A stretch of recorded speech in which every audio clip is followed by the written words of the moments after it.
So we're recording now. So basically, people listening, my phone's on 25%. So you might be we might be doing a part 1 and 2. But ladies and gentlemen, welcome to the podcast. My friend for almost 30 years, Mr. Pete Koller from Sick of It All. Yo! What up, bud? What's up? How What's are you? happening? I'm doing absolutely great. Yeah, you always look great and always doing good every time I see you. You're always smiling. Well, thank you. Thank you very much. So, I mean, what's there to be said about? Exactly. I just interviewed Roger, Freddie, and Henderson the past 3 days. We've been talking about all that kind of stuff. And my question to you is also, do you remember the first time we met? I'm trying to think when I met you guys. Was it in D.C. maybe? Or Yeah, it was in D.C. Yeah. and Richie was still in the band, right? Oh, that's right. Yeah. Okay. And I think I remember seeing a video, and you still had short dreadlocks. I Yes. remember that. Atrocious. And it was yeah, we were just hanging backstage. I don't really remember what club it was or whatever. Yeah, I don't know if it was 9:30, whatever. Anyway, Yeah. obviously, I was a fan of you guys. I met you guys in D.C. probably before I moved to New York. Whenever Timmy Chunks, that's definite. Yeah. And then met you guys in New York. I was talking to Devil too the other day. I wasn't sure if I ended up staying out at the Schick House on the couch. Who knows? And anyway, I ended up going to New York and ended up working with you guys. But before we get to that, my question for Pete, you, my friend, how were you in school? Did you like school? Did you graduate? Did you play? Well, when I was in school, the good thing is about we doing the podcast right now is Lou and myself and Howie Abrams are doing a book, and it's a book about brothers being in a band together for our entire lives. So I was reminded about all these things, and we went over childhood shit. Damn. And I actually opened up and told everybody about when I was in school. I was very shy, but my shyness, instead of being like all squirrely and kind of geeky, timid, I turned it into anger. Mm. Okay, so like if I didn't understand something that I was being taught, instead of asking the teacher for help, I'd be like, fuck it, I don't need to know that. Damn. And then I would fail. Wow. So instead of being, because someone might have made fun of me if I asked for help. Yeah. You know what I mean? Yeah. So I was super shy like that, and I never wanted to raise my hand. Even if I knew the answers, I would never raise my hand. Where did that stem from, you think? I really don't know. And the crazy thing is, my daughter Lucy is kind of like that right now. Oh, wow. Interesting. Yeah, it's really strange how it's working out. But she's getting better at it because she comes on tour with us now. Yeah. So out there. It's awesome. And she's like standing on stage in front of 20,000 people in Europe and shit. So she's getting much better. Yeah. So, and I always tell her, I was like, hey, the only reason that teacher has a job is to make sure you learn. Yeah. So you could ask her whatever you want. So yeah. She's getting over that. But anyway, school wise, I did my best. I graduated high school. I went to college for graphic arts, and I got a degree in graphic arts. Well, I didn't even know. That's crazy. What school did you go to? A place called the Center for the Media Arts. Okay. It was actually right next to FIT in Manhattan. Oh, shit. Nice. And as soon as I graduated from that, well, that's when Sick of It All started. Yeah. And the funny thing is that, my dad, he'd be like, you have to get a job. No matter what, you have to get it. And we were working since we were like 12 years old, had a paper route. Yeah. And then I would do landscaping and all that shit. But the funny thing is when I graduated, I had my portfolio and all this shit. And like the day after I graduated, I still lived at my parents' house. I come downstairs and the help wanted ads were on the dining room table with all these things circled for me to go on to interviews. Shit. That my dad would drive me. All right. He would drive me to these interviews. And the thing is, I would sabotage my own interview because they would be like, well, they'll tell us your interests. And I'd be like, well, I'm in a band. Me and my brother, we started a band. And I'd be kind of like, and I'm really into it. And I kind of really don't want to have a full-time job. Mm-hmm. And they'll be like, well, it seems like you're not very interested in the job. And I'm like, nah, not really. So how old were you then? I don't know. How old are you when you graduate? You graduate high school?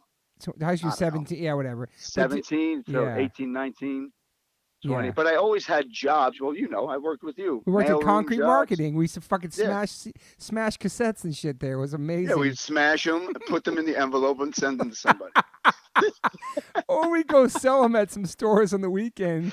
And then another place I worked with you was me, you, Sick of It Al, and Isaac. We helped put together. We'll work, build a sound factory on 54th Street. And we were working. Yeah. I remember we found that we were working with asbestos. And then I remember like Isaac or somebody clocked us out, and we all quit together. Oh my Yeah, God, but dude. I never laughed so hard. I didn't even work. I was just fucking laughing the whole time. I know, dude. You remember this was your concept about working. They gave us brooms to sweep up all the shit. Yeah. So you kept breaking the brooms. Like, yo, the broom broke. We can't walk. So then the motherfucker would tape the brooms together. And we'd have to use fucked up brooms. I remember Sick of It Al. Somebody was, or Isaac threw a hard helmet down on top of Al, was working the elevator. And I remember. Yeah. But Al was with the guy who owned the building, and Isaac threw the fucking helmet, and it smashed on him. Dude. So I guess, fuck, man. But Concrete Marketing, go ahead, Pete, go ahead. So then we all quit together because they were about to fire us anyway. So, dude, but the Concrete Marketing too, we worked so many records, and there was me, you, and your brother working in there. That was crazy. we worked at Roadrunner too. Right? Yeah, me too. Yeah, me and Todd Friend. Me and Todd Friend. Yeah, that's crazy. So, when did you start playing guitar though? Did you get inspired in school? Even you were like a quiet, nervous, timid kid. Were you playing music then, or getting into? Well, another thing is like years before I started playing, my parents got me like an acoustic guitar. Okay. And they got me a book that would show you how to learn, and it was very easy showing you chords and stuff. But to me, a book was like school. Yeah. And school to me I didn't like it. Yeah. So I was like, fuck this, I don't want to learn this shit. Damn. But I started loving like metal and then punk and hardcore, and then I started going to CBs and A7 and stuff like that, and it's like, oh, that guy Vinny Stigma, he could play guitar. Well, let me watch him.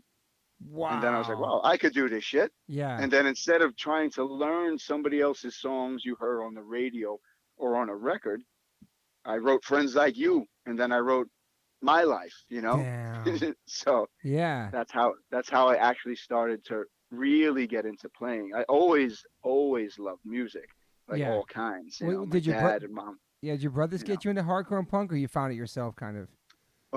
It was always. I have three brothers. Yeah. Of course, Lou. Yeah. Steve is the oldest.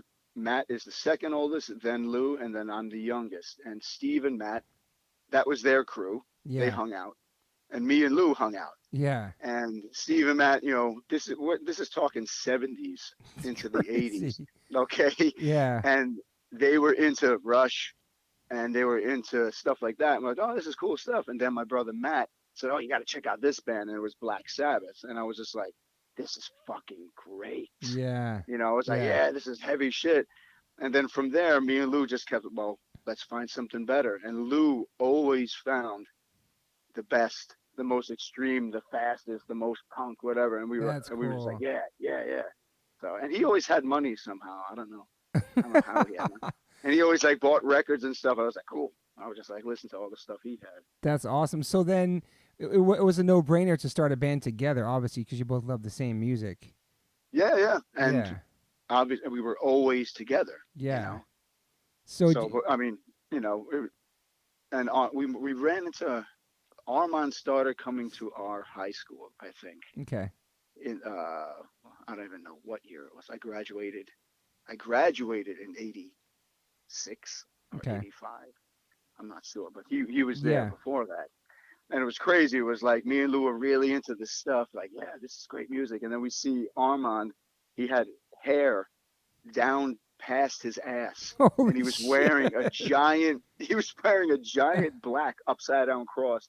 And we were like, this guy is cool. Especially back then. That's crazy. Yeah, he didn't give a fuck. He was into what he was into.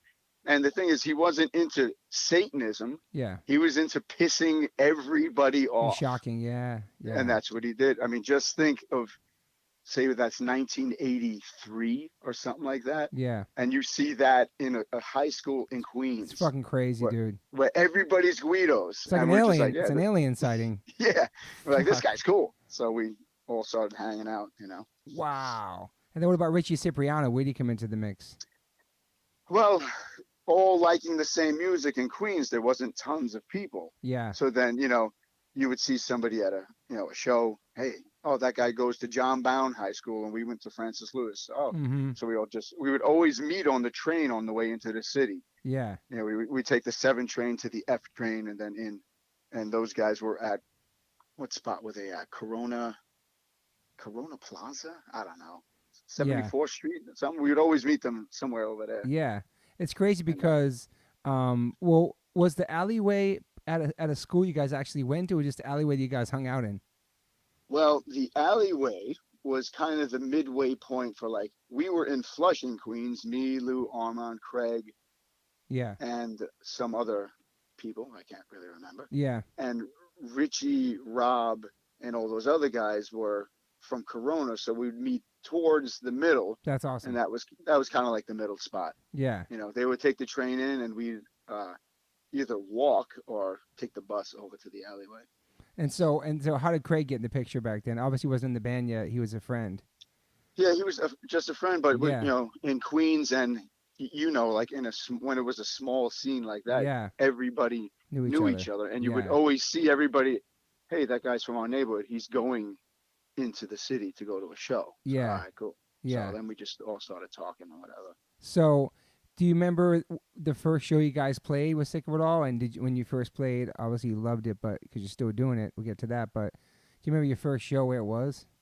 Yeah, it was in Long Island at the Right Track Inn. Oh shit. Okay. Yeah, and Wow. I think it was Youth for Today, Straight Ahead, Crippled Youth, and us. Damn. I think, and Craig was the one who put us on the bill. Oh shit. Okay. Yeah. That's And, crazy. Yeah, it was crazy. But that was before Richie or Armand. That was with a kid named David Lamb Okay. and Mark McNeely. I don't Oh know yeah, if you remember Mark Goober. Yeah. Yeah. Wow. So, but after that show, those two guys, they didn't want to be in a band. They were like, yeah, whatever, you know. And you loved But it. Yeah. yeah. And I still do. It's like I know. that same feeling that I got. Like, Yeah. this is fucking great. Yeah. Sometimes man. on stage, like just we were just in Europe doing that Persistence tour, Yep. and the shows were huge Yeah. and insanely well attended, and people were going nuts. And it was like, I still, like, in the middle of playing, I feel it. I'm like, wow, this is the greatest shit ever. It's something that I would dream about when I was sitting in school. Like, God, I hate being in school, you know. Like, this fucking sucks. Imagine being in a band. How great would that be? And Mm-hmm. then I'm on stage and I think of that, and it gives me chills. I'm like, yeah, this is fucking great. And you know, yeah, you can see that and feel it with you too. It never changed with you. You always give it 110%. Every time you see it, doesn't matter how many people there are not. You particularly, Yeah. everybody does. The whole band does. But you guys, you give it out. And I love that about it, and that inspires me because I'm just from your beginnings. It's crazy because I obviously worked with you guys as a roadie for a couple years, like 4 years, and to get to be part of those times when you guys were first playing, we did those crazy shows, Yeah. new Titans on the Block and shit. Fuck. Yeah, going to Japan, you know, stuff Dude. like that. Weren't you were there the first time, right? Dude. Yeah, going to South That shit's America '91 with you, going to Europe where Yeah. Mark MAD was driving the van. That shit's crazy. Dude. That motherfucker don't even leave his house anymore. I know. But I'm saying, like, you just like going to other countries and seeing people connect to you guys and seeing, like, that was insane back then. It was like kind of unheard of, when it first started, but Yeah, it's like see, that's the thing. It's like you were saying. It doesn't. If, like, we're going to do a tour soon of an East Coast thing. We're going to play places like South Carolina. mm-hmm. I know there's going to be 80 people at the show, Mm-hmm. but I'm not going to be sad because those 80 people want to see us. 100%. Yeah, You know, I love and that. I love it's the like- mentality. It's like, I don't have to go to work. I know. It's so. This is my work, and Yeah. It's fucking great. I know, You man. know, Yeah. I it's like, know. how can you be sad? Obviously, people in the band will be, oh, there's only 80 people, but who gives a fuck?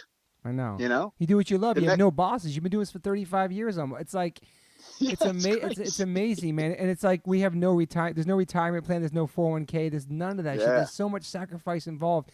It's a gift and a curse. Like you love touring, but you hate leaving your family. You try to bring your family, and you try to yeah, balance yeah. everything, dude. It's just like it's amazing though to come this far for you guys in hardcore and everything. Just you probably never thought it would it would be this. It's crazy, man. It's See, my wife Mei Ling always yeah. says, she's like, you guys should be so fucking proud of yourselves. Like she goes, just think of you guys and Madball and H2O. You're just guys that started something out of nothing, I know, dude. you know. And it's like now you have families and houses, I and it's know. a real career that you started. You wrote that song Mm-hmm.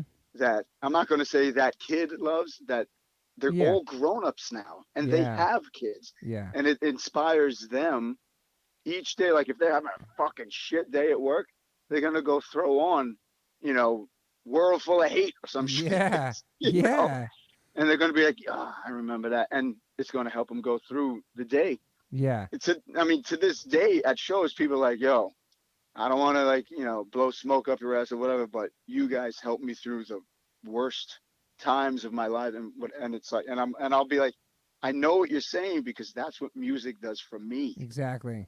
You know, Yeah. when I remember I was going through a really horrible time of my life, and all I listened to was "And Out Comes the Wolves" from Rancid, and I Yeah. would Great ride my fucking bike record, around the man. city. I would ride from Manhattan to Queens and all the way back and all that shit, just listening to that, and That's amazing. nothing mattered except Yeah. music. Yeah. So, That's you fucking amazing. know, So when did you realize, Pete? When did you realize you want to do this for the rest of your life? When did you realize it was actually a career? Was there any moment? that's the thing. Is like, did you ever say like, okay, I'm going to make this my career? No. It just kept No. coming. Yeah. It just kept coming, and then after a while, like, oh, I actually am making a living at it. Mm-hmm. You know, and it's not, with Sick of It All, we're never like, okay, at this time of the, you know, at this point in our lives, we have to have this, and this is going to be in place. It's just like, we're putting out a record, we're going to tour for probably 2 years, and then we're going to put out another one. Yeah. I don't give it, and we don't give a fuck what label it comes out on. It's going to come out. Mm-hmm. No matter You what. know, Yeah. we don't worry about like, well, what if they kick us off the label? Cool. There's another label somewhere. Don't Mm-hmm. matter. Yeah. You can't stop it. You know, Yeah. you But can't stop rock and roll, motherfucker. you can't, especially because when you do it so passionately and like, I feel like that's what fuels it. That's what the passion and the love for it is what makes it continue. And the fans can feel that and connect with it. That's why they know it's real, and that's why there's Yeah, longevity, yeah. and that's why people keep coming because they feel it. It's not you don't hate each other. You're not on stage doing it for money. You obviously make a living. That's great, but you love what you're doing, and that shows. People can see through Yeah. see through that shit. You know, It's like. it's not an act. And the Mm-hmm. thing is, on stage, I'm smiling because it's fucking great. Yeah, Being on tour, as you know, is fucking boring. dude, the worst. It's super boring. Yes. I tell everybody this. It's like the 1 hour I'm on stage, it is the greatest time ever. All 23 the hours, other shit is like, dude. okay, I got to get to the shower. I got to get back to bed so I could get up and I could go to the gym in the morning, do sound check, take a nap, and then get ready for the show. Yeah, those You know? those 23 hours are brutal. It's like survival. You have to eat, sleep, fucking find food, get rest before you play, and then you play that 1 hour. It's great. After that, it's just like fuck. You want to go home. You're FaceTiming your family. It's Yeah. there's a lot of downtime, man. A lot of downtime. Yeah. But That's why I've been trying to take Lucy I with love me that. as much as That's what I do with my possible. So Max now, too. Yeah.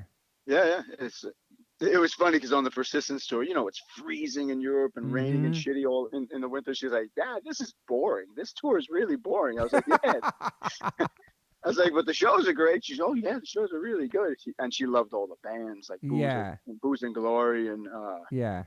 Walls of Jericho. She loved everybody. Yeah. Yeah, It's awesome, and then but to be able to do that too, and give our kids that experience that we got later on, but like we get to take our kids on tour and like see the world. That's way better than fucking yeah, school, man. that's it. That's Fuck. what Lucy's teacher said.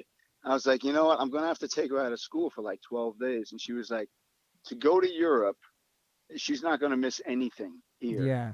but she's going to go to Europe and have the life experience of that. I was like, yeah. What She grade she goes, in?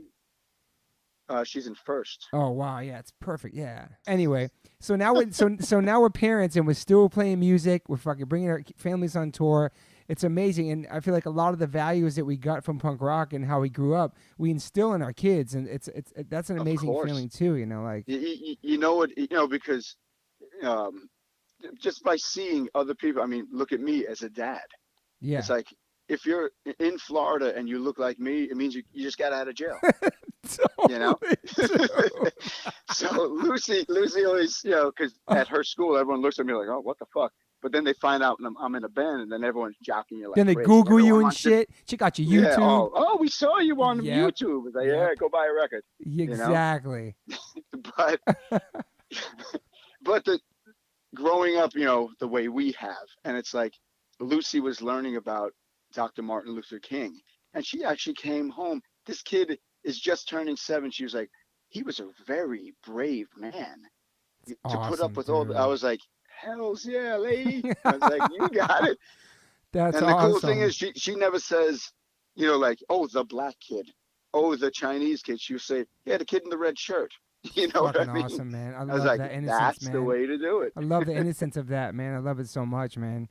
And our shit was always like, that's what I was talking to Roger about today about how punk rock was like, fuck your parents, anarchy in the UK, destroyed all this shit, and then punk hardcore was like, yo, let's try to fix this. Let's try to fix this world and make it Yeah, better. yeah, You know what I mean? yeah, Even you guys was singing about that way back then. Um, it's amazing, and it's amazing how far it's come and how far those messages has transcended into like parents and just shit. Even with veganism and all that shit, how the world's fucking coming full circle with the shit that hardcore was screaming about 30 years ago. yeah, It's yeah, fucking yeah. crazy. What? Go ahead. What are you gonna say? No, no, go ahead. When did you make the transformation of being so not addicted but focused on working out, because you weren't like that when I first met you, obviously, but there was this transition in you where you became, Yeah. I mean, you started going to crunch, you really get into fitness and you never stopped, and how do you maintain that like on tour? Uh, well, before, the main reason I work out is so I could keep playing shows. And Got you. now that I have a daughter, just think when she's, how old is she going? She's going to be 10 years from now. She'll be 17, Yep. and I'll be 62 years old. Damn, it's So crazy. I'm going to want to be able to fuck some motherfucker up when I'm 62 years True. old. You know what I'm True. saying? Yeah, true. And So, keep up with her and shit. Yeah, man. yeah, of Yeah. course. Yeah. Here's a story. Lucy has a friend in school. She doesn't have a mom or dad, so her grandparents are raising her. And the grandma was talking. Well, Grandpa's getting up there. He just turned 50, and May was like, Pete's 52, and she was like, oh. That's So I thought crazy. that fucking guy was 70 or some shit. But Wow. anyway, I tried. Like I said, at first, I was like, I really, I love being in the band, and you see what we do on stage. 100%. I won't be able to do that if I was out of shape and all Yeah. fucked up and whatnot. Yeah. So I work out. I get up at 3:50 every morning, 3:50 a.m. to Holy get to the shit. gym at 4 a.m. I work out till 6 a.m. I come home and I make Lucy's lunch, and then I wake up Lucy, and then I make her breakfast, and then I take her to school. If I'm getting ready for a Wow. tour, I Yeah. have a second workout at 4 o'clock in the afternoon. Oh shit. That's So if you're getting ready for tour to go into you double it. Wow, yeah, dude. yeah. And I say, like, if the tour is in Europe, I base my everyone can think I'm crazy, but I base my timing on what time I'm going to go on stage in Europe, because it's a known fact when you work out at a certain time each day, your body creates more energy for that time. Got you. So Got you. we usually go on at 10 p.m. ish in Europe. Yeah. So 10 p.m. is 4 p.m. in the US time. Okay. So I do some crazy cardio shit around 4 or 5 o'clock at night. That's amazing, man. And you stay on it. It's easy to maintain on tour for you, huh? Yeah, yeah, especially because of the shows. The shows are like an hour and 10 minutes long, and it's like crazy cardio for an hour. Yes. Yes. So But yeah, so and in Europe I have with the bus I have my own weights, I have kettlebells, I have all that crap, Yeah, I've and seen that. they take me to a gym if I want to. Yeah. So And do you feel any difference? Like, even though you're in the best shape, I've never seen. I mean, you're in great shape for your age. Obviously, when you look at your age, but like, do you feel anything different in your joints now, jumping around at this age? my left knee, I fucked it up at a festival, and it's never been the same. Oh So I had shit. a an MRI done on it, and they said that it's just like a tear in the meniscus, but I need 6 weeks off to get it fixed. But we don't got 6 weeks off, so You fuck it. don't. Holy shit. Does that give you grief on stage and stuff or no? No, I don't notice it on stage. I notice it after, but not on Yeah. stage because with all your adrenaline like shooting through you and whatever, Yeah. and it's you're like it's the funnest part of the day. So 100%. yeah. Wow, it's crazy. Also, it's crazy. Like most of us don't even live in New York anymore. Everybody's all spread out, and it doesn't really matter where you live when you're a full touring band. You can live wherever you want, which is the amazing part. I love Yeah, that. that's what's it's like. We don't really rehearse even before a tour. It's just like yeah, I say I'll write on my what's the set list, and I'll just play it a few times. Yeah, run through it. But with us, it's with me definitely. It's just physical. It's like, yeah, I got to work out a lot, Yeah, just kind to of get training for it. ready. Yeah, that's crazy. And then usually fly by yourself out to the tours because nobody. Yeah. Wow, Unless my family is with me, I'm always by myself, and I got crazy flyer miles too. I'm It's the sure. best. Do you like traveling by yourself? You don't mind? Yeah, I'm so used to it. It's like, Yeah, you know, it's just something I do. yeah. Download a bunch of movies or whatever, and just do my own thing. Could you imagine living in New York again? I still absolutely love when I go back to the city. I feel the energy, Energy, yeah, even if there's it's just so passe, with all everyone standing around with yoga mats under their arms. It's like yeah, cool. This yeah, is their time. yeah, This is their time in the city. I had my time, yeah. but I still feel it. Even when we were going up to play with Life of Agony Mm-hmm. before Christmas, Yeah, and I was flying into LaGuardia, and you fly right past the skyline, and I'm just like, yeah, damn. And you dude. see all the lights, you're like, this is fucking great. Fuck, But I man. mean, if I ever, first of all, nobody has the money to move back. No, If I absolutely won the not. lottery and I moved back, my daughter would hate me because she has a front yard, she has a backyard, Yep. she has a pool, and the beach is 1 block away. So she'd be like, fuck that, Yeah, fuck that. That's a great life, man. you know? And that's It's like I'm amazing. tan all the time, You man. are, do you stay tan? And it's awesome. That life's from playing music, man. It's fucking crazy, and it's music that like wasn't even on the radio or television. Maybe a couple times here Yeah, and there, but and it's still yeah. it's crazy, man. Yeah, how and it's great because it's still no matter how big, you played Full Force Festival, Yep. you play this. That's like 80,000 people, but still, we are still underground It's music. crazy, man. Isn't that crazy? It's And it's great. it's a And pretty amazing. like Yeah. people that you meet, like people at Lucy's school or whatever. Oh yeah, I never heard of you. And I'm just like, cool. I know. I'm glad you didn't. Or it's like You know? if like a stewardess or something, we're going to some Europe or something, and they say, "Oh, what kind of music you play?" And I'm like, "Oh, what do you sound like?" I'm like, "Well, it's not as hard as Metallica. It's not as poppy as Green Day." And I don't. And you Yeah, say hardcore, they're like, they don't even know. It's hard to explain to yeah, like a normal person in society. yeah. I always say, well, you take punk, you take metal, you put it together. And Yeah, they're like, oh. And I was like, it's real heavy. yeah. That's all I say. But It's then they look you up. Here's a cool story. I was flying to Colombia yeah, for some festival, and I was upgraded to first class. It was great. nice. So I was sitting up in first class, and this lady, just a very rich lady, she was covered in diamonds and whatnot, and she was talking to me. And I'm like, oh yeah, I'm in this band. Oh really? Oh, because it was a big festival, and it was Yeah, the government put it on. I'm sure you guys played it, and it was a yeah. The one in free show Columbia. for Yeah, it's great. yeah, Yes, it's a outside. great, great, great festival. Yeah, So I'm sitting there talking to the lady, and then, the word starts buzzing. Oh, there's a guy in a band. And so everyone starts talking. Then this dude across the aisle from me goes, hey, hey, rolls up his sleeve, and he has the Alleyway Dragon tattooed on his no shoulder. way, dude. Yeah. In first And class. I said to the lady, see, look, that's my band. And she was like, oh, and then she took a picture with me. Holy shit. That's fucking awesome. I love that, running into the most randomest, normalest people too that might know. That's so cool, man. That's a great moment. Holy shit. So I wonder how many people even have that fucking dragon. I was talking to Devil about it too, and like he was saying how Ducky has the first one behind his ear and where it came from, and Yeah, it's just amazing, man. All that shit, like yeah, it's crazy how many people have it. It's like nuts. it's everywhere, man. It's and I was talking. I guess Deboost Devil has like the most dragons, obviously. Um, but another thing I want to talk to you about too is obviously people know and they don't know, but you wrote obviously My Love Is Real and 5-Year Plan, and it's because of you guys my band got the start. Like we used to always come on stage before you guys would play. It'd be me, you, Armand, maybe Tim Ensign, maybe Isaac. You want to? Do you remember the story? You and me, we were touring West Coast with Rancid. We were weren't we like in a minivan or something? Probably, yeah. Some shit like that. And Inti was with us. And you're sitting in the back and you were super depressed. And I was like, what the fuck's going on? You're like, yo, I got these lyrics and no one takes me seriously. I know My Love Is Real is like a joke for everybody. But to me, it wasn't. It was fun playing it, but you were saying something.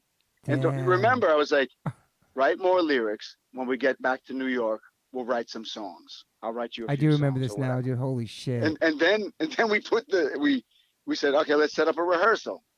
And I don't even remember who was it. It was you, me, Armand. And I do remember this, dude. I don't know who was playing. Was it Matty Boy? I don't know who it was, man. Shit. Yeah. I remember because for the book with Howie Abrams, I talked about it. That's fucking awesome, dude. That's amazing. And then we wrote the 5-Year Plan. Yeah, that's fucking crazy, dude. And that was just like a joke. And for me, I was always watching you guys. I was always on the side of the stage, diving, whatever. I was the worst roadie. I would fucking try to set the drums up. You guys took me everywhere, and I appreciate that. But that's the thing is like, all we wanted was our friends to be there. I know. It was fun. And I know. All it is, it's about fun. Yeah, it wasn't about your skills. You're like a perfect tech. Yeah, of course. I mean, look at our. I couldn't even tune my guitar for like 15 years of being in the band unless I had a fucking tuner. Yeah. That was we had so much fun with you guys and seeing the world. And I was like, I want to start a band, and you helped me out. And fuck, man, it's crazy. We did those tours to get that Sick of It All Civ H2O tour for like 6 weeks through Europe and fighting with the bootleggers in Manchester, dude. Oh my god, dude. Oh, crazy. Dude, the crazy riots at shows and Nazis at Allentown and the New Titans on the Block tour with Sepultura, Sick of It All, Sacred Reich. That shit was crazy, dude.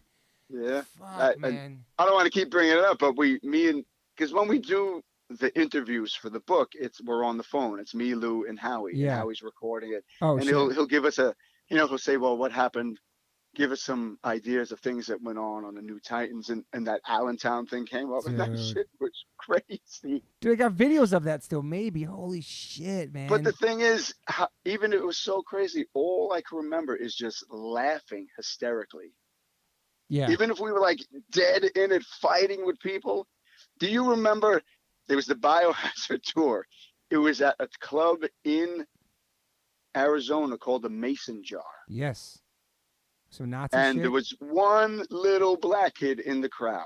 And when Biohazard was on, everyone was fucking with him. That's right. So, of course, we get on. We're like, oh, this shit's going to happen. So they immediately started fucking. That's where the riot happened? Holy shit. Yeah, he was like a tiny little kid. So I was like, fuck it. So I go into the crowd. And when I jump off the stage, I am much shorter than all the people that I'm jumping down into the crowd. I was like, fuck. So then, then the shit started happening. Everyone starts fighting. And it was a crazy riot. But the only thing I really see clearly is Jerry is up on top of a pool table holding a plastic beer pitcher, right? Uh-huh. And he has it like he's ready to throw.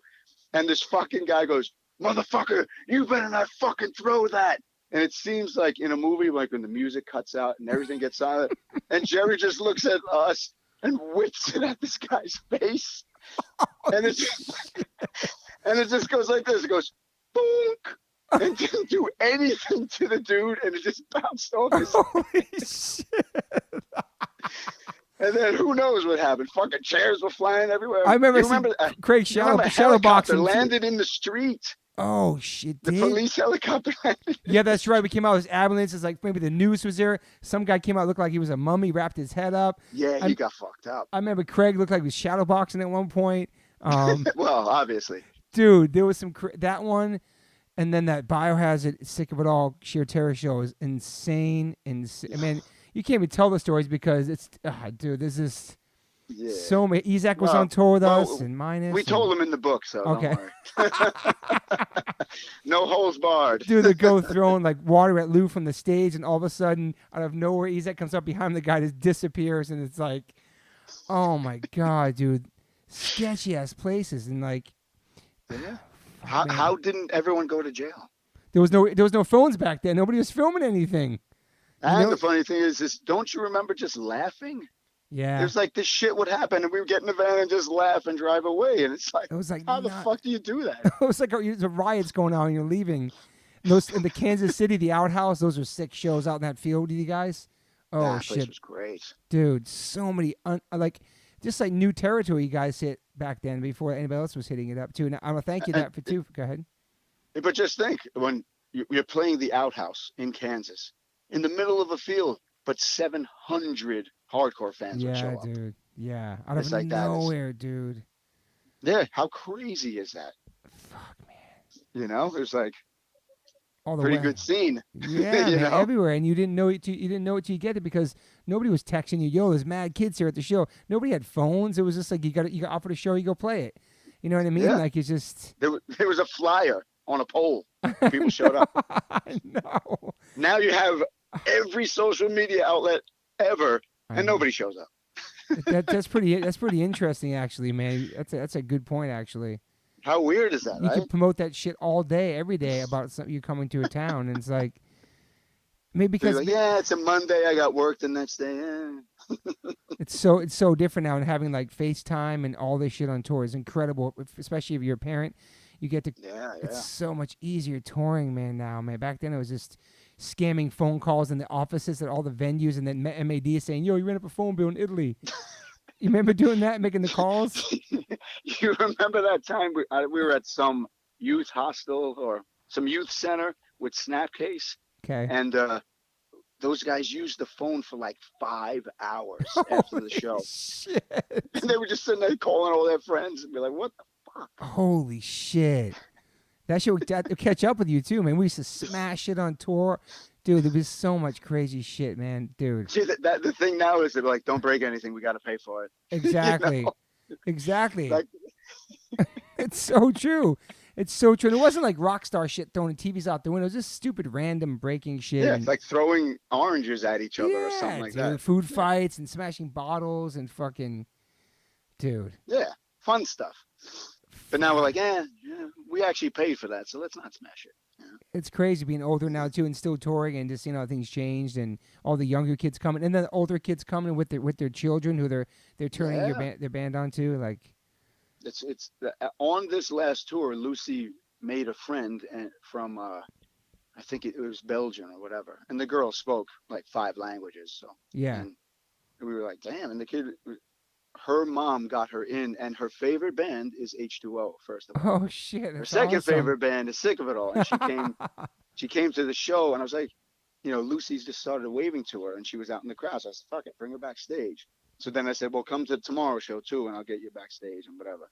So they hung out, and it was just great to see this girl. I think she's 11 or 12. Yeah, and all she likes is hardcore and punk. It's crazy.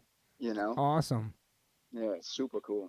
It's crazy because our kids, obviously, they're going to be around it their whole life. And obviously, Max is finding his own music now, like newer death metal and newer hip-hop. Yeah. But also, he grew up seeing all these bands, and he knows the band's names, and he's educated about them. And it's pretty awesome to have our kids around that type of stuff. And it's like, it's not like, oh, that's Roger. Oh, that's Uncle Roger. Exactly. Oh, yeah, there's Uncle Craig. Yeah. Oh, there's Uncle John Joseph. Yeah, totally. And ever since Max was young, John Joseph always give Max a $20 bill and say, hey, man, this is for the swear jar. I'm going to say a bunch of bad words right now, like the next 10 minutes. So we'd always give him fucking money. Like always, it's so cool. And what I liked about it too, like going back east with Max and him hanging out with his uncles, and they give him like that New York kind of tough love. Like not the the California. It's a different vibe and different coast, but like the New York kind of like tough it up, man. Whatever. I remember John Joseph showing Max how to like hit cabs with snowballs, and the cabs would stop. Oh and, yeah. dude. Lucy loves those stories. She'll always be like, "Daddy, tell me some stories about New York." You know, and Dude. like shit like holding onto a back of a bus. Yeah, When skitching. the skitching when there's fucking snow in the street. That shit is great. I know, man. We have so many. Growing cool up in New stories. York was fucking great. Fuck, man. What year did you leave there? 12 years ago. Wow. Yeah. And Wow. time flies, man. It Time does, fucking dude. flies. Especially when It's you have like Lucy- kids. It's crazy, Yeah, man. Lucy's 7. She's 7 years old. I'm like, what the fuck? And that's the thing. It's like everyone's like, well, you know, you guys have been playing for 50-something years or 30-something years. Like, when are you going to give up? It's like, why? Why would you? This isn't a job like that. Yeah. Where all you're working for is to retire. No. I'm just working for it to keep playing. Yeah. You know. Until you can, until the people stop coming. I always say, how long are you gonna play for? When people keep showing up, we're gonna keep. You know, it's like. Yeah, and that's the thing is that the last tour we did in the U.S. was great with us and Murphy's Law. I was there. It was just one of the best New York hardcore shows I've ever seen on a fucking weeknight in L.A. Yeah. Sold out, Yeah, yeah. amazing show. I was so happy for you guys. It was fucking Yeah, it was awesome. great. Because America could be fickle. It could be on and off. You never know what to expect. Yeah. You know what I mean? You know, you go to Europe, But it's going to be banging, and South America is going to be sick. Yeah. But yeah. it was Yeah, great, and, Pete. we went back to Japan. We took like 7 years off from going to Japan. We haven't been there like 9 years. What was it like? Yeah, but if you guys go back, you will sell out every single night. It was and that's awesome. what we did. Almost in Damn. advance, every night was sold. We were just like, "Fuck, this is great." How long ago did you go? Recently? Last maybe 2 years ago. Oh yeah, I'm gonna get the Maybe guy's last name. I year. need to figure out who to go back with. That sounds awesome. It's But been so long. Not to talk business, maybe you could cut this out, but he gives you low guarantees, Yeah. but he pays you when you sell out That's very great. well. Yeah, good door deal. So- Yeah, it's fucking awesome. Yeah, because he's nervous. It's like, fuck, I'm flying these guys over and Of I'm paying course, for it's all this expensive, shit. yeah. But no one shows up. Yeah. It's But- expensive. That's fucking awesome. That's good to know. I would definitely, because Japan, the early days it's- going to Japan was surreal, a different world, man. It was. Yeah. But it's like just to think of these people and that now they have kids, they base their entire lives off of music that you, myself, Roger, John, the Bad Brains have created. And Crazy, man. their clothing, their shoes, their hair, Yeah. everything is based off of something that Toby Morse, Pete Koller, and Lou Koller, and Armand It's came up in their heads. dude. You know, It's so wild, isn't that man. crazy? It's totally crazy, man. It's you know what's cool about this reminiscing now?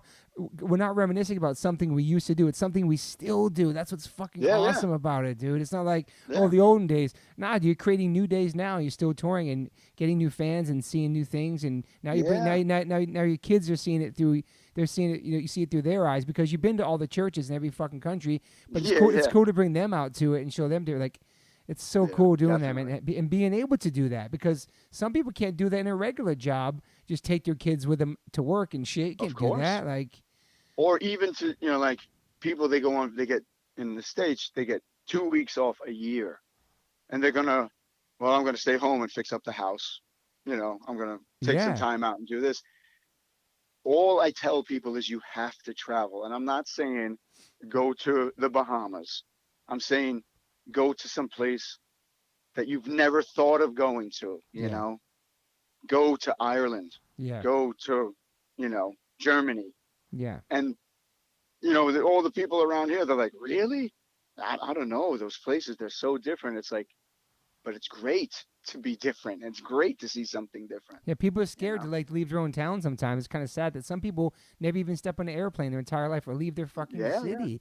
We know a guy from Daytona. He was one of the first people we ever met. This Uh-huh. motherfucker never went to Orlando. Okay. Holy shit! Holy shit! This guy is straight up Florida. He's fucking nuts. But Wow.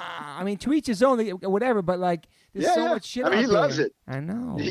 I'm just like, and he won't have any idea what Denmark is. He's like, I don't know what the fuck that is. It's crazy that some people spend spend thousands of dollars to go to college to learn how to communicate with other people and other cultures, and they study all this shit.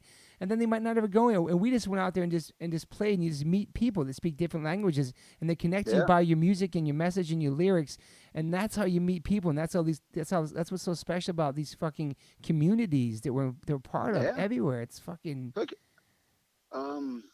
I know you were there. It was one of a show in Argentina, and it was like. For one of the first times, I went with you guys. Yeah. Do you remember when the guys from Slayer came backstage? Tom. I might have actually, yes. But it was like such a sick show, and it was like, this is a story that I told just the other day.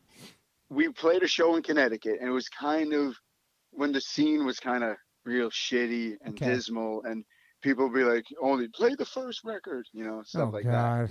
And there was like 90 to 100 people at Toad's place. You remember that place? Yep. And it was really, we still did our thing. We had fun, but it was still a little disheartening. Totally. It happens. The next week, we fly to Argentina, and there's 3,000 fucking people at the show. Not one person spoke English, but everybody sang every single word of every song. Dude. I love that. And I remember, like, we're fucking going for it, and people are diving over the drum set, and Lou turns to me, he goes, "This is why I'm in a fucking band." That's amazing. And I remember him saying that, and then I just got goosebumps all over my body, and stage dove into the crowd or whatever the fuck. Yeah, dude, it's crazy, man. Because you could be playing in the U.S. anywhere, and it could happen to any of us. It's happened to us. And then you go to Europe. It's just different, man. I feel like, I don't know, maybe because America's been oversaturated with stuff. I don't know what happened or what. But there's different pockets all throughout America. There's some really great fucking shows and great tours. Yeah. Well, like I said, the last U.S. tour we did, it was great. Yeah, it was really great. Having Murphy's Law with us, first of all, I love Murphy's Law. I love them too. They are great. They bring fun wherever the fuck they go. Agreed. We played the Masquerade on I think it was like a Tuesday night, and we were like, that's how the tour was starting. Oh, shit. And there was 600 people or 400 people, whatever. Yeah. And they went off because Jimmy made them go off, and then they just went crazy when we played, and he did that every night. Yeah. And it was just like, wow, this is great. And I think it was, the Sick of It All Murphy's Law billing that made it was great, a lot dude. of people like, hey, let's go check this out again. I remember these guys. 100%. And Jimmy, man, gotta give Jimmy props as like one of the best not just a an entertainer, a fucking comedian. He is an absolute entertainer. Dude. He's great. He's incredible, man. Flawless, always on point, so witty, charismatic. Like he could just, dude. Yeah, he's great. He's one of the greatest. That's what I said. Man. I was like, can't we always tour with Murphy's Law? I mean, that was one of the first tours we got taken on in '96. Was like a real first like U.S. tours with them, and yeah, man. Adam went from being a Krishna to getting lap dances. That's how his life began with fucking everything changed for Adam Blake on that tour for Murphy's Law. But they brought so much fun and excitement, and Rathbones was on the tour, and dude, and there's so many characters that we know that like. We have friends we've known for 30 years. We probably don't even know their real names. We only know their nicknames, or like most of the people I don't know I don't know a lot of people's their last name. It's like, what the fuck is their last name? Oh shit! It's just the characters and like these amazing people that are just like they really exist. I don't know. It's like they don't just exist in our own world. Because when they go back home, like they have local friends, they have normal people in their lives, but to us, they're like these characters. It's just like, I don't know, man. It's incredible, man. I don't know if that's only in hardcore. I don't know if it's like, and go ahead. Yeah, there has to be like a parallel universe of another type of music. Yeah. But I don't know. I mean, hardcore is its own beast. It is, dude. And it's like, I feel like, I don't know if people like got into metal in the 80s and they're still metalheads and still got a bunch of values from that live like we do, because we're still kind of big kids. One thing I know about metal fans is they are super loyal to the end. Yeah, I know that. Yeah. You remember, like, you play all those metal fests, and it's like, damn, these people will stand from the first band all the way till midnight to the last band. You're like, God damn. That's very true. That's very true.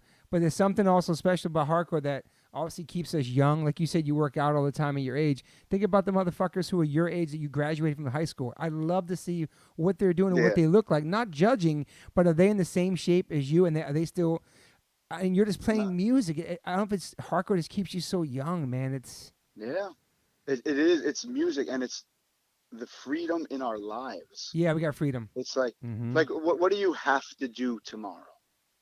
Nothing. Whatever I want. Yeah. You know what I have to do? I'm putting on A birthday party. I have to make sure that the 2 bouncy houses are here on time. Yeah. And that's it. And I have to make sure that Lucy has the greatest birthday party. And that's all I got to do. So there's really no reason to not be a positive person in the band. It's like I was talking to all week. I've been talking to people like there's no reason to be like we have the best lives when you're your own boss. You make up your own rules. You can go play a show, make money, come home, stay with your family. And when you're home from tour, it's pretty much your off time. Obviously, we do other hustles, but like, dude, you just sit around. Dude, it's so fucking crazy. And that's all from just punk music. It's fucking nuts. Yeah. I remember cutting school once, and I was just like hanging out in my house, and I was like, wouldn't it be great if I had a job that I didn't have to do anything? And it kind of came true. I could just stay home. What do you mean? What was the last job you had? You remember? Probably like working at concrete. Yeah, I remember. Yeah, that was probably it. Yeah. We used to make That's a long time ago. Long time. Remember you guys on Relativity? Used to go to Relativity with you guys. Hans Hayda worked there. I think Howie worked there. Getting CDs. Yeah. We used to hustle CDs to Second Coming Records. The hardcore hustle, dude. I'm like, fuck. Toby got here already. Shut up. I remember that's how I met Isaac. I gotta make it to the other place quick. Second Coming generation, dude. I remember I can't wait to get Isaac on it, but we're gonna talk this week. But I remember actually meeting Isaac. He used to sell us CDs. He worked at Relativity. I worked at Rowan. We used to meet there on Fridays, and a bunch of like punk rock kids were selling their CDs. It was fucking nuts, dude. That's the hardcore hustle. Remember when you stole all those Motorhead box sets? That shit was crazy. I did. Really? Yeah. The first thing they said was like, Toby, make sure no one takes these fucking things because everything disappears out of this room. And they were really nice, and you left like one on the shelf. Are you serious? That was Roadrunner Records. And then you go down to Bleecker Bob's, they have them there. You go to fucking all these places. No, it's so crazy. I'm going to get into this with Isaac too. We used to call the lady in advance and say, what are you looking for? Yeah, what do you need? And then we bring it to him Fridays. We make so much cash. Dude, that's so fucking nuts. And then Poss used to let us come up to Epic, and he'd give us mad CDs up there too, man. Like, fuck, it was just survival, man. Survival of the CDs is fucking... The hardcore hustle. Are you guilty of selling CDs too, Pete? Of course. I lived in the city. That's right. Dude, your house... needed a lot of money to live in the city. Yo, your house is like a safe haven too. I mean, we always roll up to your house if like something happened. We bring in your buzzers, and you let us come in the house and hang out. Dude, oh my God, man! Like your Pete's apartment was like prime downtown LAS by everything, and Pete really didn't. You would come out and hang sometimes, but you chilled. But we'd always be hanging out. We'd come to see Pete and ring all the buzzers if he wasn't home. Or, dude, how many years? Remember when Isaac beat up that guy on St. Mark's, but at some T-shirt place? Yes. Do you remember that? Yes, I remember that. Yes. There was some kind of beef happened in Washington Square Park. And he came to the crib. A few weeks before that. Yeah. And Isaac saw the guy in there, beat the guy up, and then he runs to my house. There's like sirens and police coming in every direction. So, yo, let me in. Oh my God, dude. It's fucking crazy. Dude, downtown was just so crazy back then because we'd just be hanging out with a boombox, hot summer nights, hanging out. Like, I didn't have a band. I think maybe Mabel had a 7-inch out. Isaac didn't have Crown of Thorns. You guys obviously were established. We hang out at the pizzerias on 8th Street, just like watching people. It was just the smell in the air. It's just, wow. Sitting on the stoop on a Friday or Saturday night was the best, and that's all you had to do.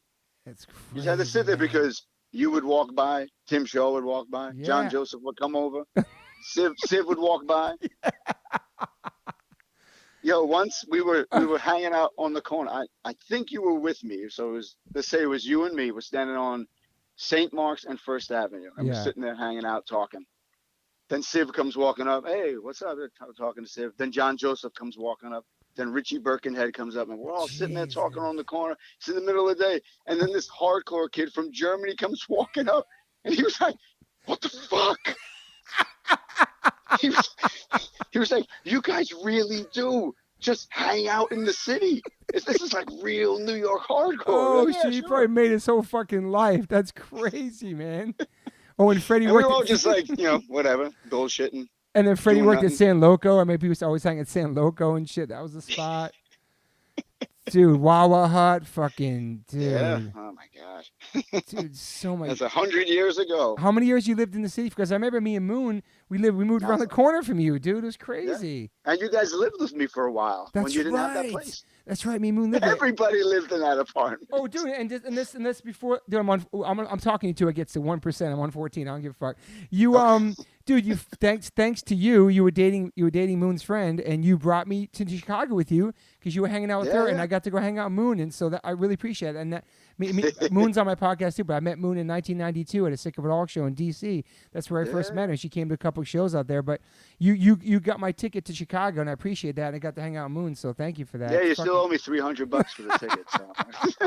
I'll send you some freaking flyer miles. That's right. Moon lived down there with you. Fuck, dude. I mean, Moon lived with Civ. It was just crazy, man. That's what. Remember, we would just walk over to Civ's apartment, and he would practice tattooing on us. Yeah, I got tattooed there. Holy shit, that was on Avenue B, right? Yeah. I still got that like sort of thorn thing around my neck. I never had it retouched. That was from him? Yeah. Holy shit. He did my alleyway crew, and it's kind of slanted, but it looks great. I love it. I remember I did it at his apartment. Holy shit, getting tattooed at Peter Tattoos in Long Island with Cindy. Shout out to Cindy. Yeah, dude, all of our first tattoos we got done there. Squirm told me the other day he took me out to get my first tattoo, but dude, we used to always go. I got my first tattoo out there also. Well, how do we end up at Peter Tattoo in Deer Park? It seems so far away, but I don't know. I remember it was like if hey, John's gonna go get a tattoo, 20 people would go. Oh, that's right, Devil. Yeah. Holy shit, like, you're right. Yeah, fucking Long Island, just getting tattooed, and yeah, Chris Garver out there getting tattooed, but yeah, Sid was tattooing his apartment. That's fucking nuts, man. So unsanitary, but we did it. Yeah. And walk, so we can walk to the Continental, to CB's, from everything from your crib, and then obviously our crib. Yeah. On Fifth Street. Yeah. Fuck. So even if we move back there, one, we couldn't afford Manhattan, and two, Brooklyn's even more expensive. And what's really kind of untouched, I heard, is Queens. Nobody's really moving out to Queens because it's too far. Yeah, it's pretty far. But we could probably get a cheap crib out there now, probably less than $1 million for a crib in Queens, maybe at this point. I don't know. Yeah, I don't know. But they're saying like the rents in Manhattan is way more cheaper than Brooklyn now too, which is totally insane. Yeah. But if I win the lottery, yeah, like a $500 million lottery, yeah, I'll get an apartment there. 100%. But right now, I mean, where we're living is it's just right different now, times too. I'll just hang out. Yeah, exactly, different times. Dojo's just closed down. I love living there because, like you said, Continental's there, CB's is there. Yeah. Coney Island High is over that way. Yeah. So.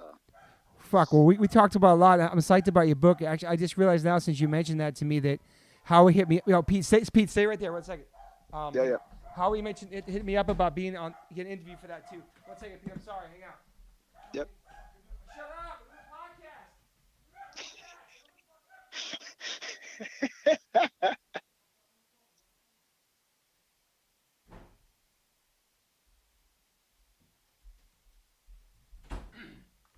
Yo, Pete, sorry about that. Yeah, Howie hit me up. I realized that I got a text from Howie about a book. That's right. I'm going to be in that shit. That's fucking awesome. You should. It's just fun.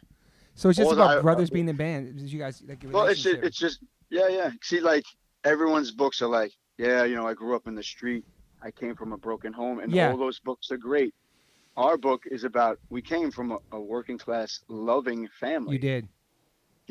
And Lou and I love music. Yes. And it was always a part of our life. If it's from my father's listening to CBS FM, the doo-wop shit, or my mom's French music with Edith Piaf and stuff like that. Yeah.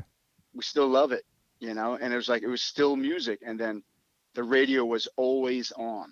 It's awesome. Always. And we always listen. And it's a huge, like my wife, Mei Ling, she loves music too. And it's like, there's a connection like that. Like we like anything, I love that. The radio is always on here, I think you even went to hip hop clubs with us back in the day, maybe. Yeah. She's No, you she do has too. not. You She came with had us nothing too. to do. Yeah. She had nothing to do with hardcore at all until she met me. But you went to hip hop shows with us, clubs with us too. I remember that too. Oh yeah, And I yeah. remember Love Lou's girl worked at the Ritz, so we always went to Ritz shows, no matter what it was, hip hop, Yeah, punk rock. It was so awesome.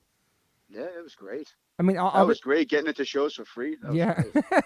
and obviously having your brother band for me too. I know because my brother was in my band, but not anymore. But when he was, we definitely bumped heads here and there because we were brothers in a sense. I'm sure he had ups and downs Yeah, for sure. of course. But nothing is going to break it apart.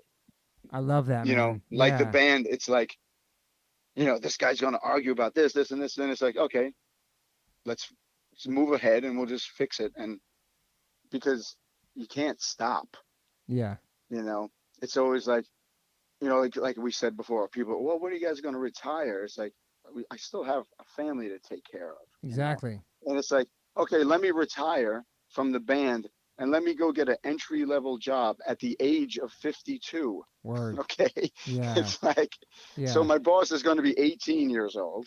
exactly. I was like, yeah. Did you? So, okay, what have you been doing for the last 30 something years? Well, I was in a band. They're like, oh, yeah, really? Yeah, it doesn't help. What did you ever feel like quitting? No, never, Never. never. Taking a long break? No, no. I mean, if we sit home too long, I get antsy, Yeah, me too, you actually. know? Yeah. So it's like, I do like day before leaving for tour, like, I don't want to go, Me too, dude. And then once you get there, you're stoked. Yeah, get on the plane, all your stuff is checked in, cool. And then it's tour time. Exactly. I hate the process of like, maybe it's because the more just getting to the airport, going through security, all that just stressful, man. It just. Yeah. Pure stress. I always say I wish they had like in Star Trek they could beam you to places. I love that too, man. I love They'd be that. like, okay, we going at 9:30? Beam me in at 9:15. I'll get right over there. Do you love You know, traveling? Like flying? I like being places. Yeah, me I too. don't like getting there. Yeah. You know, It's because dreadful, traveling, man. it's brutal. Something It is, flying dude. home from Australia. Dude. Oy. Do you sleep on planes? Barely.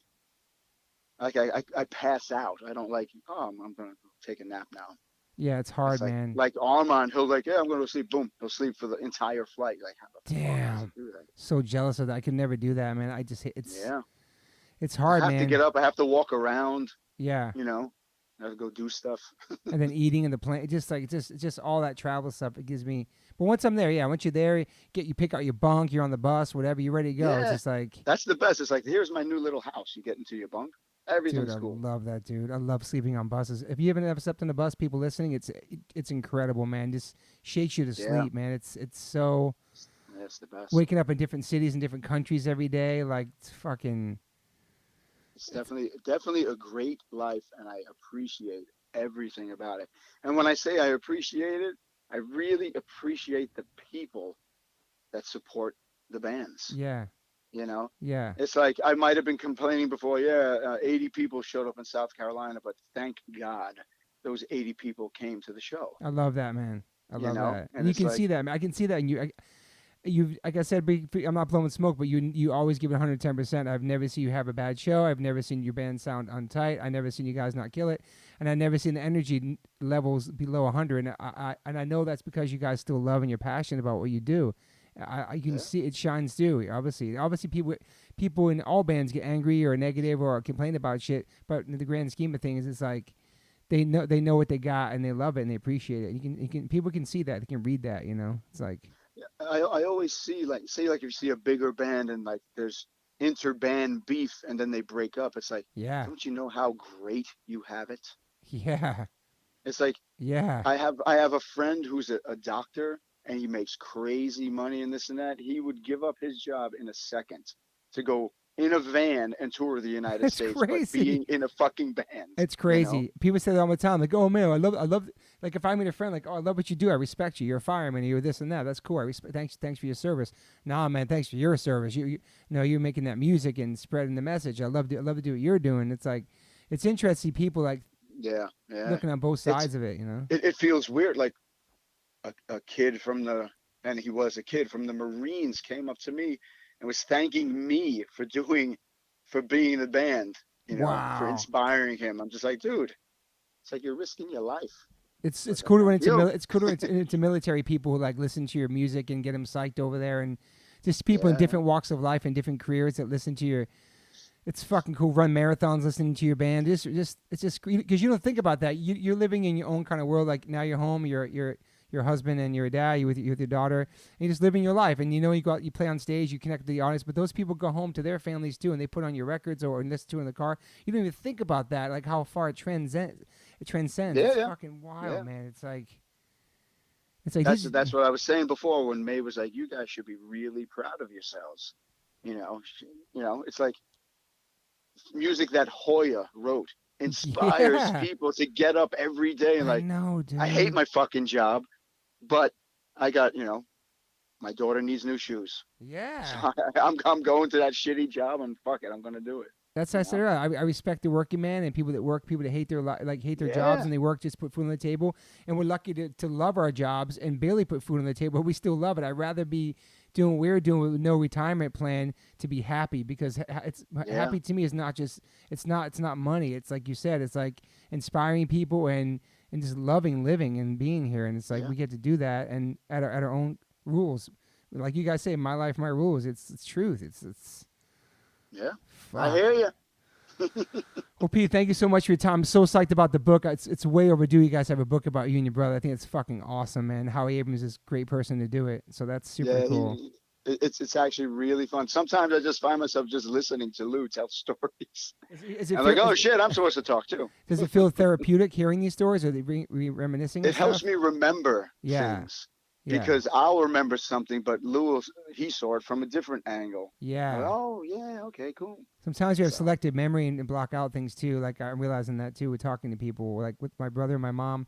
Just certain things you don't remember, not particular reasons, not on purpose, but like, fuck, man. You think we remember yeah, a yeah, lot, everything, but yeah. But it's definitely fun, and you should talk to Howie. It'll be fun. yeah, I definitely want to talk to Howie, man. And shit, I think we covered a lot of things. I'm sure we're gonna cover a lot more stuff in your book too. Let's see, when's it supposed to come out? Oh, I do not know, but I mean, we're only what are we uh discography wise? We're only getting to when we're signing to Fat Records. Oh shit. So, but that's just the recording parts. That there's stories about tours. There's Yeah, stories. There was we had to tell the story how my mom and dad met. it's You awesome. know, Howie's Awesome. flying to my parents' house to interview them to talk about me and Louis' kids. Damn, that's You know, awesome, dude. That's yeah, so cool, man. it's like a real it's our entire lives that Yeah. is going to be in the book, and that's the thing. It was like if I was ever a dick to you, I want you to tell them, like, yeah, this one day Pete was a fucking dick, like an arrogant Yeah. asshole, Yeah. you know, Yeah. because everybody is once in a while. Totally, man. We're not perfect. And then Yeah. now that I'm a grown up, and I actually think I am a grown up, that Yeah. I feel sorry for being a dick to anybody, you Mm-hmm. know. Yeah. Fuck. So But do we ever really grow up? no, music keeps you It really crazy. I'll does. sit there and watch these fucking guys backstage. Like these are not men. These are like actual children, It's so true. and they're like fighting over God knows what, talking about someone being bald. Who gives a Oh my fuck? God, Craig and his ball committee bullshit. I'm gonna talk to him about that in a couple weeks when we get some podcast. Yeah, it's crazy because it's almost like you didn't really have to. Obviously, we have kids and mortgages, and we drive to school, and like we're adults. But when you're on tour, it's a different reality, dude. You just be Oh, big, stupid it's a kids, complete. You could turn into an absolute like just a moron, and and there's no responsibility but 1 hour a day of your yeah, whole and day. you laugh and you laugh all the time. But I also feel like Like it's because we're not in normal society of everyday, 9 to 5 stuff where we didn't have to grow up and yeah, be around like responsible adults. It's a weird thing, but we are like responsible. But I don't know. It's yeah, yeah. We have the same responsibilities as others, but our job keeps you above. It keeps you positive. yeah, Like yeah. I was coming home. I flew up to New York for rehearsal, and we rehearsed in Jersey City, and I stayed at my brother's house in Long Island. And Craig drove me each day. We were there for like 4 days. Wow. It took us like fucking 3 hours to get from Jersey City to this one. It wasn't even far. And I was like, these people do this every day. Dude. So they rush home so they could get to bed, so they could rush back to work, so they could rush home to get to bed, to rush back to work. It's crazy, man. And I'm just like, no wonder people are angry and like I know. alcoholics and shit. I know. So lucky, man. And I don't want to say luck or blessed because people there, but well, obviously dues were paid for all of the bands. Everybody paid their dues to get where they're at, but it is a blessing to still be able to do what you worked hard for too, I think. See, you know? and that's the thing. It's like, we're very lucky. We're very blessed, but we had the fucking guts to do something that you loved. Yeah. A lot of sacrifices, how hard is man. like, hey, Mom, I have a college degree, but I'm going to be in a band called Sick of It All.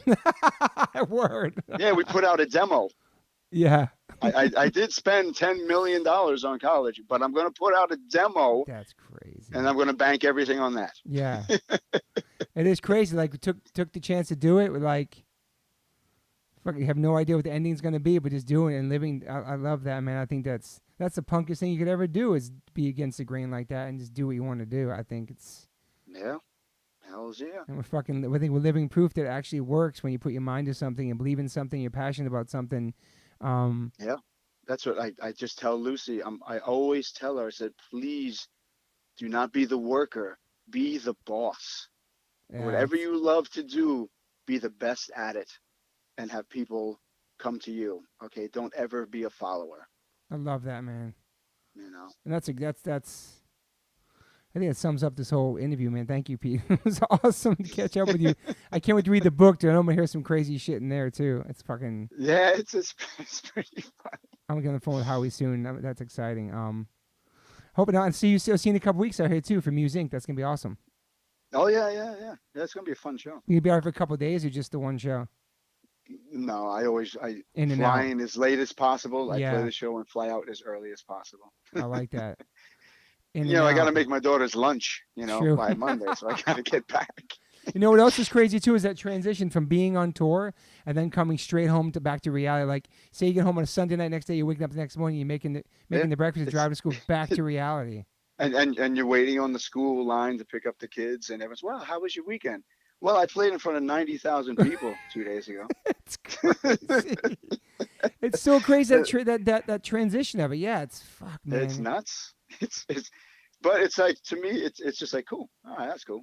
That's why I really love sharing that life with Mei Ling and Lucy. Yeah. So they could all be like, oh, cool. Yeah, that's like it's like I know at first at my son's school we were like the tattoo weirdos at the school too. Everybody got to meet us and know we're like cool and normal, but they didn't know what to expect. What do you do? Oh, I'm in the band. I'll play punk or this or that.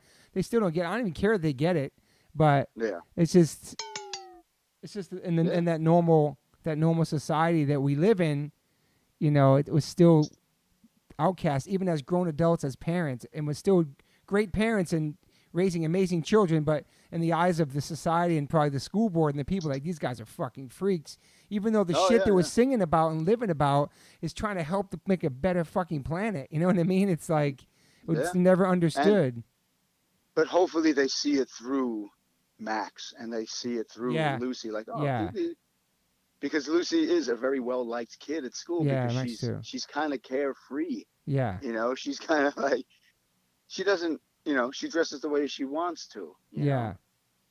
She doesn't dress super girly, but she is a girl. Yeah. But she still dresses the way she wants. She wears ties and stuff to school. Love that. She's doing her own thing. And awesome. And all of her friends are like girly girls, but they're just like, oh yeah, Lucy's cool. That's awesome, man. Fucking awesome. Well, thanks for talking to Pete. I love and appreciate you in my life. Everything you did for me when I was young, when I first moved to New York, and taking me under your wings, and even like all the tough love. I talked about that with Devil, like the ball breaking, not so much from you, but the ball breaking from all the New York dudes to me. Like, give me that tough love, give me like a thicker skin. But it was all out of love because 1 second they're breaking your balls, next second they have your fucking back, no matter what, for life. And I love that about the New York family. And I appreciate you writing the songs for H2O and believing in me and taking me on the road, and just because I was your friend, not because I had any fucking skills. We know that. But and I'm so proud of you where you guys are at. You guys are very inspiring, and it makes me proud to know you guys and know you guys are still killing it and still doing what you love. And I want all my friends to succeed and be happy, and so I'm happy for you, bud. Thank you very much, my friends. And I'm excited to read your book. Yeah, it's going to be called The Blood and the Sweat. Oh, perfect. The story of the Koller brothers. Sick. Love that, dude. You can interview all your other brothers in there too, right? For sure. Yeah. Wow. They're going to interview. There's some cool little things in there. Yeah. You know, it's different. It's not just here's a story. And this is what we did, and we got into a fight, and we got back in the van. There's Howie would say, well, make a list of your favorite metal songs ever. Make a list of your favorite, hip hop songs, and that'll break up the book. And that's not just. There's so many other things to it. It's actually pretty fun. So. I'm stoked. All right. All right, Pete. All the best to your family, and I'll see you in a couple weeks. All right. I'll talk to you later. Thanks for your time, bro. Okay, bye. See you. Bye. That's going to be kind of like my MO, where after I do an interview, I wait and I realize, oh shit, I had more questions for them. So usually there's going to be some extra stuff at the end of all my episodes. It's kind of like the theme of what I've been doing. I'm sorry, I'm just a spaz and I don't get all the questions I need to. And sometimes I just like OCD and bug out on what I could have, should have asked them, and I get them back on the phone. Yo, check. So I had to get Pete back on the phone because, shit has come up, no pun intended, on some other podcasts, and there's stories and people from private accounts that come on my page are like, yo, pussy boy, you gonna talk about your podcast? Yo, rope master. And sometimes I get mad and right back. If you weren't there, you weren't fucking there. Like it's something you heard through the grapevine or something that Toby mysteriously did. What happened was, ladies and gentlemen, is that somehow it was my diet, maybe going to Europe early on with these guys, becoming a vegetarian, eating all the backstage sloppy food, sitting around there. I had some spastic colon shit where I couldn't control myself. If I had to go to the bathroom, I had to go to the bathroom. And what happened there was no stopping it. No stopping it at all. There's no stopping it. And, I'm not sure if Armo was the first person to see it, but whatever it was, I could projectile shit out my ass and shoot it pretty far. I'm not proud of it. It was fun when I did it. I stopped doing it years ago. Armon's still obsessed with it and wishes I still do it. I'm almost 50 years old. This motherfucker's still going to ask me if I can shoot rope. And so, yeah. But yeah, he's upset. He's completely obsessed with it. Obsessed with it. I don't know if he's, yeah. So anyway, I know I did it in front of a lot of people. Some people puked in their mouth. Some people were really offended. I even had the audacity to even show it to them. I remember Dickie from the Boss Tones was super bummed I did it. I think didn't he almost throw up? Yeah, I think so too. Yeah, he was like gagging like crazy. So yeah, but Pete has a couple key stories that are very, the Berserker, which I knew nothing about. So Berserker is probably the best one. But give me the other ones first. Gotta save the headliner for later. Yeah, these are the openers. So, what did we do the other day? There was a beach one. Oh yeah. It was like a river in Italy, and Inti took us to this river. It was like a few miles away from the show, and it was all of us guys. It was sick of it all, and of course you, Toby. Yeah. And the guys from Snapcase. Yeah. And there was a tree with a actual rope on it, and you would swing and then jump into the middle of the river. So we were all doing that and having a great time. Then all these families showed up, so everyone's taking turns on the thing, whatever. And then you were like, "Yo, I gotta take a shit." And there's nothing around at all. Okay, so always gonna laugh at this shit no matter what. Always, go ahead. So then you just shot a rope really close to where everybody was like playing and whatnot, jumping around and whatever. And then into the sand. Then there was this extremely long rope of shit that right in the way of all the fun. In front of the swing. So then this family comes walking up and they wanted to use it, and they all just walked in it barefooted. Oh man. And of course, none of us, warned them because it made it much more funny at the time. And you think Inti stepped in it too, probably, right? Yeah, I really do think we'd have to ask Armand, but I really do think Inti stepped in it too. Dude, Yeti was with us too, and I think Yeti almost threw up. Oh shit! You know what else too? I get so many cool photos of like pillow fights in the back of the bus with Civ, and pillow fights with Snapcase on the bus, and fucking dude, if there were phones back then, oh my god, it's fucking crazy. Yeah, thank goodness. And then what's the other one? There was a truck stop one. This one is outlandish. Oh yeah. Well, there was two Oh truck yeah. stop That's ones. right. That's right. The first one, it was somewhere on I-95, whatever, middle of a tour, and you really had to go. So As always. Yeah. So Armand pulled over at a truck stop, but it was like one of those family rest stops or whatever.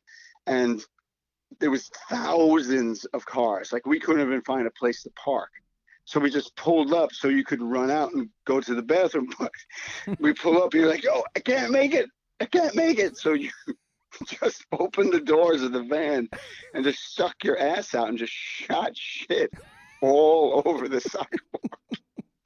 And there was like people like, picnicking like over there and, people walking their dogs and shit. Oh my God. So he shot rope, cleaned up a little, and we just took off, Yeah. It made for good timing, at least. Yeah, it didn't for take sure. long. Yeah. It wasn't like sitting around reading the paper, Yeah, and it was pre-phones too, so it was on their phones. Like it was like pure entertainment. Yeah. Touring, like we said the other day, is fucking boring as shit. It is, dude. So that made it. Having your friends with you like that was totally fun. That's what I just laughed like for hours and hours. It just made the day go by. The days go by too, leading up to when you have to play and shit, Yeah, it was great. And the other one, it was you, me, and Minus. And shout out to Minus. Yeah, it was in somewhere in Massachusetts. And we walk into the men's room and there was a fucking line to use everything. I'm sure. Use this, use that. And then you just shit in the urinal with people waiting to use the urinal. So I just did it right in front of them, just bent my elbow to shit right in front of because you had to go. It was like, what are you going to shit your pants? So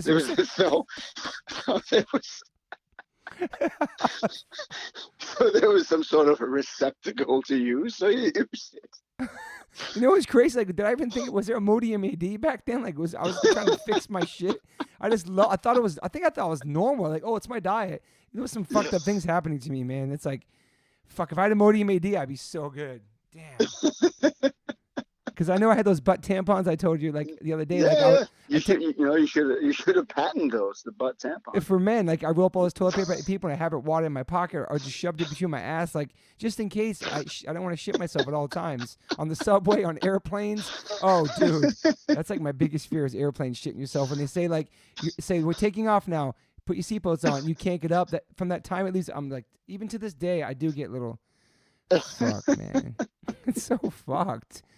And then the other one, I remember outdoing somebody in a gymnasium or basketball, and that was on tour and shit. Okay, the tour was Sick of It All, Civ, and H2O. Yep.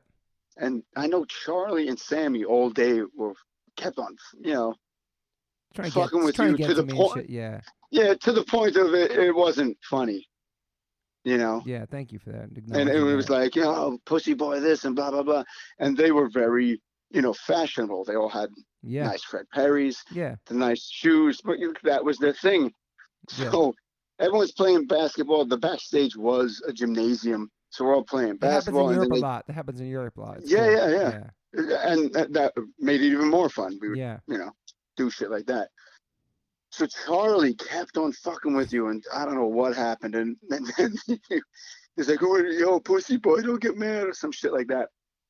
So then you just took off all your clothes and started chasing him around, and he had his big creepers on. He was like slipping and sliding everywhere. And him and Sammy were talking crazy shit. So then you just shit in your hand and then wiped it across your chest and you're like, yeah, motherfuckers, come on, motherfuckers. And they all ran for their lives. Pretty much everybody in the entire fucking place. I really feel like TS came in there naked. I was like, you think that's funny, get naked? I'll one up you. I'll get shit on. Yeah. It was something like that. Yeah. Because TS was always getting naked. Yeah, always. But you took it way total berserker. Like everyone was just scared to death of you. I rubbed shit on myself. Oh my god, dude. And Charlie, and you just tried to grab Charlie, and he was freaking out. And I know Sammy just took off, he just left the building. That is fucking amazing. You know what? I think there's pictures now. I might have a picture of my phone of just us naked on the basketball court, actually, maybe. You know what I mean? I'm going to find that. No, it was pre-shit, I think, but I definitely was naked on there. I remember fucking... Yeah, you know what's so weird is I don't have any photos from back then because when I moved here to Florida, we got hit with a hurricane the first few months we moved here. That's right. And I lost all of our photos and shit like that. It was like 2 huge bins of stuff. Fuck, that sucks. So I don't... Yeah, that was pretty shitty. You obviously have the memories, though. You got a good memory, man. Fuck. Yeah, that shit was crazy. So certain things you can't wipe out of your mind. Yeah, you scarred you for life. And also, I think I told you I had that. You said that picture might have been like on a record or something. But I did have a picture of the rope in my butt and touching the ground, looked like a rainbow. I think it's in a Biohazard record. I'm gonna find that fucking picture and losing the back, like so disgusting, man.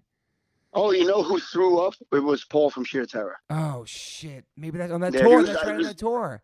Yeah, it was Sick of It All, Biohazard, and Sheer Terror was on the beginning of the tour. Dude, that was a and he threw.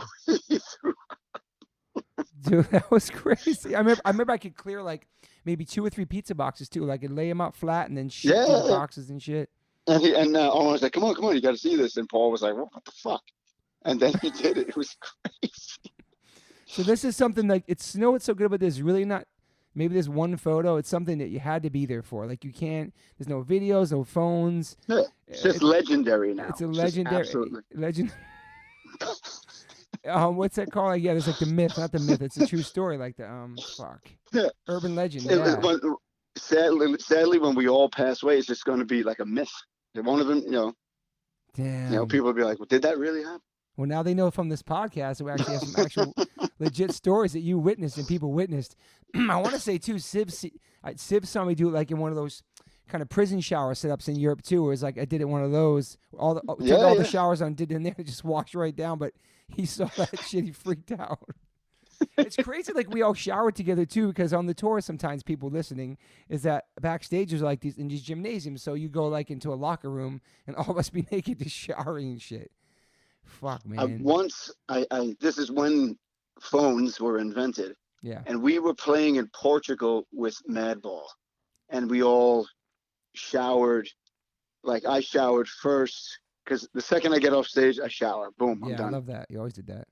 For some reason, Craig waited for the Madball guys to go in, and I don't know what that was about. But it's a group shower, and I was standing outside the showers recording, and then you hear Hoya, "Yeah, Craig.